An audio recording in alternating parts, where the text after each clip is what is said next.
السلام عليكم ورحمة الله وبركاته. لما dadweynaha daawanaya Wariyad TV meel walba aad caalam kaga sugantihiin waxaad ku soo dhawaataan Caweyski Wariyad TV. haddaba intaan barnaamijka Caweyska Wariyad TV u guda galin horta aan dul marno wararkii Soomaaliya ugu door corona. haddaba saan ognahay ururka Xisbul Islaam waxa uu ka soo horjeedaa dawladda ku meel gaarka. haddaba ururka Xisbul Islaam ayaa maanta waxa ay ku dhawaaqeen in ay qaban qaabinayaan shirweyne aad iyo aad u balaaran. haddaba miyaa ay dhici doonaa mise uu dhici doonaa siyaasiyiinta ayay u taala falanqeyntiisa. haddaba barnaamijkanaga Caweyska Wariyad TV aan sii guda galno waxaan idinku hayaa barnaamijyaal aad iyo aad u xiiso badan. haddaba barnaamijka koowaad waxa weeyaan heesahaasi oo la rabo in aad idinka codkiina siisaan. haddaba heesahan dhageyso kadibna midda aad isleedahay waxa ay u qalantaa number 1 si haddaba midda aad isleedahay number 2 ayay u qalantaa sidaas ayaad u kala sareysiinaysaa barta hoose ayaadna ku qoraysaa number 1 number 2 number 3 afartooda heesood.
calankeena guud suran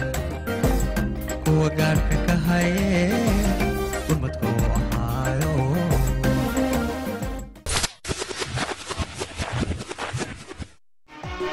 calankagu waa higo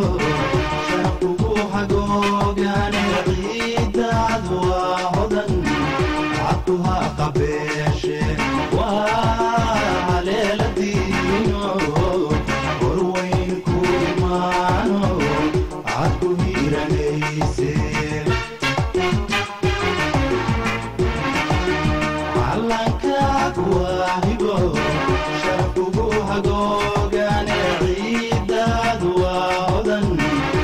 عقوها قبيشي وليلتينو ورويلكو إيمانو عقو بيانيسي هيبت وحاد كل دعي دلكاga hooyo هيبت وحاد كل دعي دلكاga hooyo وانا لما هراني أغلي وحبو قبو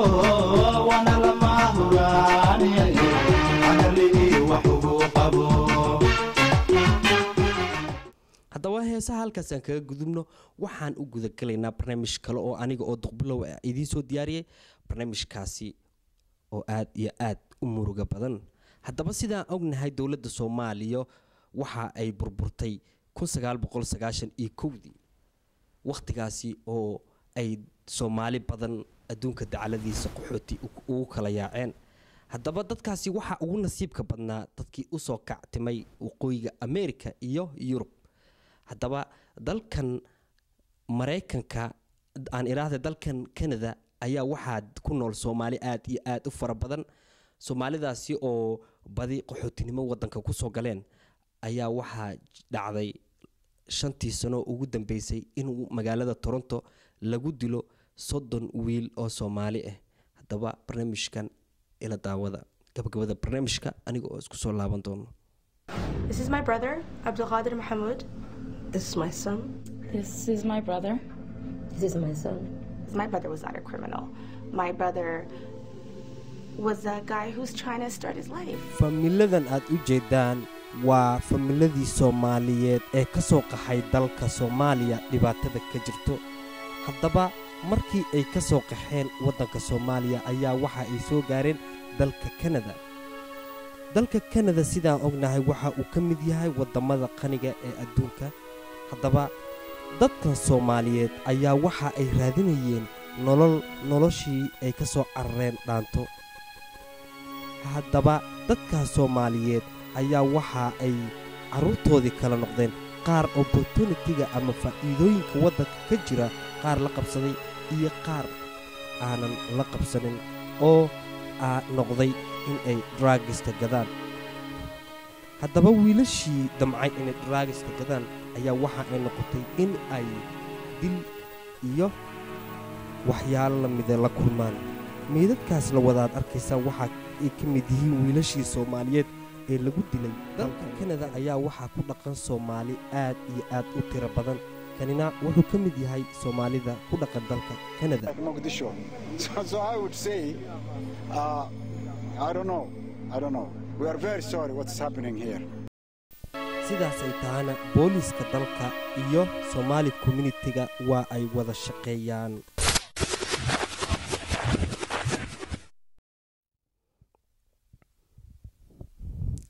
haddaba waxaan u maleynayaa barnaamijka Caweyska Waryaa TV in aad iyo aad uga hesheen haddaba tan